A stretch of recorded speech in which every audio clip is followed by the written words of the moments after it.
Hello guys, मेरा नाम है मलिक और आप देख रहे हैं टेक क्विक लर्नर। गाइस, हमने लास्ट वीडियो में बात की थी कि फंक्शंस क्या होते हैं जावास्क्रिप्ट में। ठीक है, आज के हम वीडियो में बात करने वाले कि ऑब्जेक्ट क्या होते हैं जावास्क्रिप्ट में।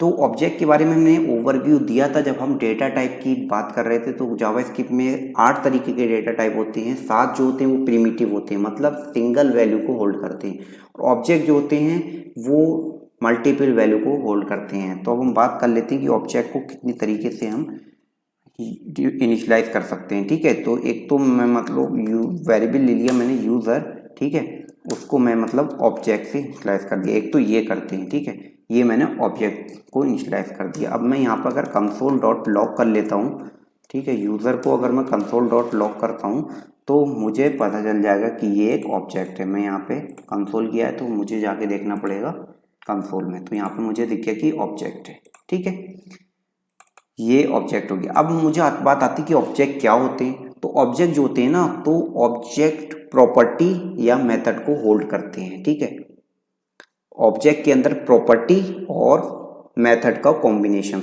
कह सकते हैं आप। ठीक है, तो अगर मैं यूज़र लिया है तो अगर मैं इसकी प्रॉपर्टी की बात कर लूँ तो यूज़र की अगर प्रॉपर्टी की अगर मैं बात कर लूँ तो यूज़र का जैसे नाम हो गया, ठीक है, यूज़र का क्या हो गया, नाम हो गया, उसकी एज हो गई, उसका कलर हो गया, ठीक है, उसका हेयर कलर हो गया, ठीक है, स्किन कलर हो गया। तो ये तो होगी प्रॉपर्टी। अगर मैं फंक्शंस की बात कर लूँ तो यूज़र क्या खाता है, मतलब खाता है, पीता है, बैठता है, चलता है, ठीक है, तो ये उसका हो गया फंक्शन, क्या क्या फंक्शंस करता है। तो अगर मैं प्रॉपर्टी को किसी को भी अगर मैं ऐड करूँगा तो मान लो मैं नाम की ऐड करना है, तो नाम में भी देखूँ तो 2 तरीके की मान लो गई, फर्स्ट नेम, लास्ट नेम, सन नेम। तो मैं इसका फर्स्ट नेम ऐड कर रहा हूँ। ठीक है, फर्स्ट नेम मैंने ऐड कर लिया। यहाँ पे हम इसको ऐसे करके वैल्यू देते हैं। मान लो फर्स्ट नेम में मैंने जॉन लिख लिया। ठीक है, अब मैंने इसको कंसोल कराया तो अभी तक तो ऑब्जेक्ट आ रहा था, अब आ गया फर्स्ट नेम उसके अंदर। ठीक है, तो अब एम्प्टी नहीं है ऑब्जेक्ट, अब यहाँ पे मुझे फर्स्ट नेम मिल गया। ऐसे ही मैं इसके अंदर लास्ट नेम करा सकता हूँ। ठीक है, लास्ट नेम करा लिया मैंने पेज को रिफ्रेश करा और यहाँ पे मैंने देखा फर्स्ट नेम और लास्ट नेम दोनों आने लगे। ठीक है, अब मैं बात करता हूँ दूसरे तरीके से हम कैसे इसको कर लेंगे। दूसरे तरीके से मैंने लेट वेरिएबल ले लिया यूज़र और इसको मैंने कर्ली ब्रैकेट स्टार्ट करा और एंड कर दिया। ये बन गया, मतलब ब्लैंक ऑब्जेक्ट बन गया। मैंने यहाँ पर आके देखा तो मुझे इसका ऑब्जेक्ट मिल गया। ठीक है, ऑब्जेक्ट बन गया। अब इसमें प्रॉपर्टी कैसे ऐड करेंगे, जैसे वहाँ पे मैंने ऐड करी थी फर्स्ट नेम लास्ट नेम, तो यहाँ पे मैं फर्स्ट नेम याद रखेंगे, यहाँ पे कोई भी रिजर्व वेरिएबल यूज़ नहीं कर सकते। ठीक है, जैसे लेट है और कॉन्स्ट है। ठीक है, इस टाइप के जो भी हम रिजर्व जो भी कीवर्ड्स हैं जावास्क्रिप्ट के, वो हम एज ए की यूज़ नहीं करेंगे। तो ये पहला की हो गया। अगर हम इसकी बात कर लें ऑब्जेक्ट की, तो उसमें की होता है पहला और उसकी फिर वैल्यू होता है। वैल्यू की बात कर लें तो मैंने यहाँ पे जॉन दे दिया। ठीक है, अब मैंने इसको रिफ्रेश किया, जाके देखूंगा तो मुझे यहाँ पे फर्स्ट नेम मिल गया। इसी तरीके से मैं इसको लास्ट नेम वगैरह सब ऐड कर सकता हूँ। मान लो लास्ट नेम मैंने ऐड कर लिया, सॉरी कॉमा लगा के ऐड करना है। दूसरी प्रॉपर्टी अगर ऐड करनी है तो कॉमा लगाना है। ठीक है, और केट्स लिख दिया यहाँ पे। मान लो इसकी मैं एज भी ले लेता हूँ, एज जो है 26। ठीक है, अब मैं पेज को रिफ्रेश कर लेता हूँ तो मुझे यहाँ पे मिल गया फर्स्ट नेम, लास्ट नेम और एज मिल गया। ठीक है, इतना हो गया। अब हम बात करते हैं कि अब तो ये बात हो गई प्रॉपर्टी की, प्रॉपर्टी इसमें ऐड हो रही है। अब मुझे मान लो कि एक नई प्रॉपर्टी ऐड करनी है इसमें, तो हमने जैसे उसमें की थी यूज़र डॉट, मान लो एड्रेस ऐड करना है मुझे, एड्रेस ऐड करना है। एड्रेस में मैंने ले लिया कैलिफोर्निया, ठीक है, यूएसए, मैंने ये ऐड कर लिया। अब मैंने रिफ्रेश किया तो मैंने देखा यहाँ पे एड्रेस ही आ गया। अब मैं चाहता हूँ कि यार इसका नाम भी जो है ना, यूज़र का फर्स्ट नेम को चेंज कर देते हैं। ठीक है, फर्स्ट नेम को चेंज कर देते हैं।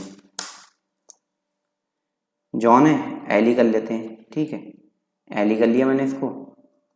अब मैंने क्या देखा, मैंने रिफ्रेश किया तो मुझे एली मिल गया। जो ऑब्जेक्ट आया एली केट्स और उसका एड्रेस मिल गया। अब हम बात कर लेते हैं कि ये तो हो गई हमारी प्रॉपर्टीज। अब हम बात करते हैं कि फंक्शंस कैसे इसमें यूज़ करेंगे। मान लो मुझे यहाँ पे मैंने फर्स्ट नेम और लास्ट नेम अलग अलग दिया हुआ। मैं चाहता हूँ एक फंक्शन बना दूँ इंटरनल और वहाँ पे मैं क्या नाम है फुल नेम एक्सेस कर पाऊँ। तो मैंने फुल नेम का एक फंक्शन बना दिया। ठीक है, फंक्शन कैसे बना, यहाँ पे मैंने फंक्शन लिख दिया। ठीक है, फंक्शन लिख दिया, पहले स्टार्ट किया और ये कर दिया। ठीक है, इतना कर दिया मैंने, यहाँ फंक्शंस आ गया। अब फंक्शंस के अंदर मैंने एक कीवर्ड यूज करूंगा इंटरनल प्रॉपर्टी को एक्सेस करने के लिए, वो कहलाता है दिस। ठीक है, ऑब्जेक्ट के अंदर दिस क्या होता है, मतलब दिस जो होता है उस ऑब्जेक्ट को रिफर करता है। ठीक है, इस ऑब्जेक्ट को रिफर करता है और इस जो फंक्शन है ना इसका ओनर होता है। ठीक है, इतना समझ लीजिए बस कि इंटरनल प्रॉपर्टी को एक्सेस करने के लिए हम किसी भी ऑब्जेक्ट में इंटरनल प्रॉपर्टी को एक्सेस करने के लिए हम दिस का यूज करेंगे। और प्रॉपर्टी का क्या नाम है, फर्स्ट नेम। अब मुझे लास्ट नेम भी ऐड करना है तो मैं कॉन्कैट करके स्पेस दे दूंगा और फिर कॉन्कैट करके इसको दिस डॉट लास्ट नेम कर लूँगा। ठीक है, कर लिया। अब फंक्शंस है तो कुछ ना कुछ हमें इसमें वैल्यू जो बन रही है उसको हमें रिटर्न कराना है, तो मैंने रिटर्न करा दिया। अब मैं यहाँ पे जाके डॉट फुल नेम कर लेता हूँ फंक्शन। ठीक है, फुल नेम किया, मैंने रिफ्रेश किया तो मुझे एलिकेट्स मिल गया। देखो यहाँ पे ये वैल्यू इंटरनल, लेकिन जब हमने यहाँ चेंज करी तो वो वैल्यू यहाँ से चेंज हो गई। ठीक है, अगर मैं यहाँ पे ये हटा देता हूँ तो मुझे क्या मिलेगा, जॉन केट्स मिल जाएगा फुल नेम में। ठीक है, अब हम बात कर लेते हैं कि अब हम मुझे यहाँ पे ऐड कर दी प्रॉपर्टी, या क्यों ऐड कर दी, एड्रेस तो हम नहीं ऐड कर सकते, या फिर हम कोई न्यू प्रॉपर्टी नहीं ऐड कर सकते, या फिर हम उसकी वैल्यू को नहीं चेंज कर सकते। तो उसके लिए हमें रेस्ट्रिक्शन के लिए यूज़ करते हैं ऑब्जेक्ट के कुछ मेथड होते हैं। ठीक है, जैसे मैं बात कर लूँ प्रिवेंट एक्सटेंशंस की, अगर हम बात कर लूँ, ठीक है, इसके अंदर ऑब्जेक्ट को डाल देते हैं। अब मैंने लिख दिया प्रिवेंट एक्सटेंशन, तो नाम से ही समझ में आ रहा है कि एक्सटेंशन को ये प्रिवेंट करेगा, मतलब जो हम इसमें ये अलग से ऐड कर रहे हैं, यहाँ तो हम नाम चेंज कर रहे हैं कोई बात नहीं है, लेकिन यहाँ पे हम ये जो एडिशनल कर रहे हैं ना, मतलब एक्स्ट्रा जो ऐड कर रहे हैं उसको रोकेगा ये। ठीक है, अभी हमने ये किया है, अब हम इसको यूज़र कर देते हैं खाली। ठीक है, यूज़र कर दिया मैंने और मैंने पेज को रिफ्रेश किया तो मैंने देखा फर्स्ट नेम में तो एल ही आ रहा है, लास्ट नेम आ रहा है और एज आ रहा है, फुल नेम फंक्शन है, और बाकी जो हमारा जो एड्रेस आ रहा था ना उसको उनने रोक दिया, तो होता है प्रिवेंट एक्सटेंशन। ठीक है, और अब हम बात कर लेते हैं जैसे अब सील भी अगर हम यूज़ करेंगे ना सील, तो वो भी आप देखना इसी तरीके से काम करने वाला है। ठीक है, एल ही आया, केट्स आया और उसने उसे नहीं आने दी, तो आप सील का भी यूज़ कर सकते हैं और प्रिवेंट एक्सटेंशन का भी यूज़ कर सकते हैं। अब एक दूसरा आता है, जैसे चेंज कर रहे हैं ना ये प्रॉपर्टी, ये भी ना हो, तो उसके लिए आता है फ्रीज। ठीक है, फ्रीज आता है, फ्रीज का जब हम यूज़ करेंगे तो हमने क्या देखा कि हमारा जो रियल जो है ना, जो हमारे जहाँ से हमने ऑब्जेक्ट के अंदर जो हमने इनिशियलाइज किया था वही हमें मिल रहा है, बाकी उसने सबको रोक दिया, मतलब इसको फ्रीज कर दिया, इसको कुछ भी चेंज नहीं कर रहे, बिल्कुल एक कांस्टेंट बना दिया इसको कि आप बिल्कुल भी इसमें कोई चेंज नहीं कर सकते। ठीक है, इतना हो गया। ठीक है, अब हम बात कर लेते हैं कि जैसे मुझे इस प्रॉपर्टी में देखना है कि ये एग्जिस्ट करती है नहीं करती है। मान लो ये यूज़र एक ऑब्जेक्ट है, इसमें मुझे चेक करना है कि फर्स्ट नेम जो है वो एग्जिस्ट करता है या नहीं करता है। ठीक है, तो मैं यहाँ पे एज ए स्ट्रिंग पास करूँगा फर्स्ट नेम। ठीक है, फर्स्ट नेम मैंने स्ट्रिंग पास किया, इन लिया और यूज़र कर दिया, मतलब फर्स्ट नेम इन यूज़र, तो ये हमें बुलियन में रिटर्न करेगा कि ट्रू है या फॉल्स है। फर्स्ट नेम कर दिया। ठीक है, अगर मैं फर्स्ट नेम के मान लो मैं कर लेता हूँ इसमें एड्रेस, जो कि नहीं है, ठीक है, एड्रेस नहीं है इसमें, तो मुझे फॉल्स दे देगा। ठीक है, तो ऐसे हम कोई भी कंडीशन लगाएंगे, कुछ भी चेक करेंगे, तो उससे पहले हम चेक कर लेंगे कि ये अनडिफाइंड तो नहीं है, ये एग्जिस्ट करता है या नहीं करता है। ठीक है, उस तरीके की यूज़ करेंगे। अगर मैं चाहता हूँ कि इसको मैं एक मतलब सारी वैल्यू को 1 by 1 प्रिंट कर लूँ। ठीक है, मान लो इसको छोड़ते हैं, कंट्री कोड ले लेते हैं, कंट्री कोड ले लेते हैं। ठीक है, कंट्री कोड ले लिया, मान लो इंडिया ले लिया। ठीक है, 91 ले लिया इंडिया का, और यूएसए ले लिया। ठीक है, आई को कैप्स कर देते हैं तो अच्छा लगेगा, यूएसए ले लिया, यूएसए का 1 है। ठीक है, 2 ही ले लिया मैंने, इसको आप स्ट्रिंग में भी ले सकते हैं, वैसे भी ले सकते हैं, नंबर है तो कोई इसमें वो फ़र्क नहीं है, ठीक है। मैंने ले लिया। अब मैं चाहता हूँ 1 बाई 1 इसको मैं कंसोल कर पाऊँ। तो इसका मैं बताया था कि फॉर का यूज़ करते हैं कोई भी आइट्रेशन वैल्यू के लिए, ठीक है। फॉर का यूज़ किया, वेरिएबल डिफाइन करा, वहाँ पे लेट किया था हमने, यहाँ पे भी हमने लेट सेम वेरिएबल को इनिशियलाइज कर रहे हैं, ठीक है।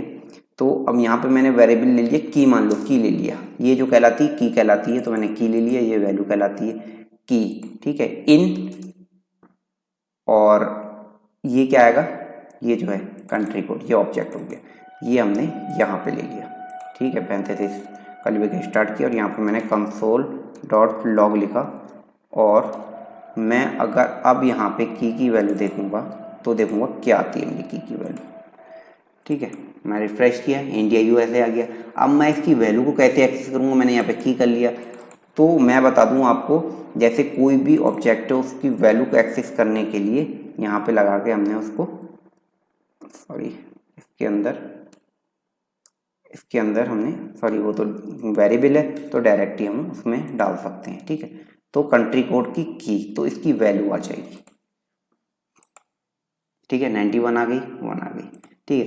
अब हम थोड़ी बात कर लेते हैं, जैसे यहाँ पे ये दे दिया मैंने, ये तो सिंगल है तो हमने सिंगल दे दिया। अब मान लो मैंने कोई भी एक ऐड कर लेता हूँ जिसका 2 नाम हो, मतलब 2 वर्ड में उसका नाम हो, मान लो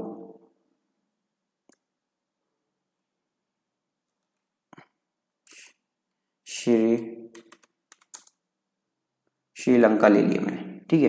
तो जो की होती है ना, की में आप स्पेस नहीं दे सकते, ठीक है, स्पेस नहीं दे सकते। मान लो उसकी वैल्यू मुझे पता नहीं है कितनी है, फिर भी मैंने लिख दिया यहाँ पे 93 लिख दिया, ठीक है। श्रीलंका को 93 लिख दिया। लेकिन अब हम बात करें कि अब हम यहाँ पे स्पेस दे रहे हैं, तो की में हम स्पेस नहीं दे सकते, तो उसके लिए हम इसको एक एज ए स्ट्रिंग यूज़ करेंगे, ठीक है। डबल कोड या सिंगल कोड के अंदर रख लेंगे, ठीक है। इतना हो गया, इसको मैं हटा देता हूँ, कंसोल करूँगा सिर्फ। कंट्री कोड को अगर मैं यहाँ पे कंसोल कर रहा हूँ तो आप देखेंगे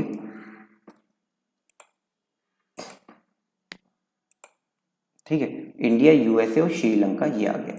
अब ये बात आती है, अगर मुझे इस प्रॉपर्टी को मुझे एक्सेस करना है, जैसे मान लीजिए इंडिया को करना है तो मैंने डॉट लगाया और इंडिया को कर लिया, ठीक है। देखा आपने कि इंडिया 91 आ गया। अब मैं चाहता हूँ यूएसए को भी डायरेक्ट कर सकता हूँ। अब ये श्रीलंका है, इसको कैसे करना है, श्रीलंका को मैंने यहाँ लिख दिया ऐसे, ये तो एरर बताएगा, ठीक है। यहाँ देखा कि ये मिसिंग बताने लगा, इसमें नहीं है। तो इसके लिए हम यूज़ करने के लिए हम ऐसे करके प्रॉपर्टी को एक्सेस करते हैं, ठीक है। अगर कोई भी स्पेस वाली आपकी कोई भी की है तो उसको आप ऐसे, ये जो सिंबल कहलाता है, ठीक है, एरे वाला सिंबल कहलाता है, ठीक है। एरे वाले सिंबल के अंदर ये की को हम पास कर सकते हैं, ठीक है। डॉट करके नहीं करेंगे, इसको ऐसे करके करेंगे तो हमें वैल्यू मिल जाएगी 93, ठीक है। तो इस तरीके से कोई भी स्पेस वाला हमारी की है तो उसको हम ऐसे एक्सेस करते हैं, ठीक है। तो गाइस आज की वीडियो में इतना ही, मिलते हैं नेक्स्ट वीडियो में, जब तक के लिए बाय बाय, टेक केयर।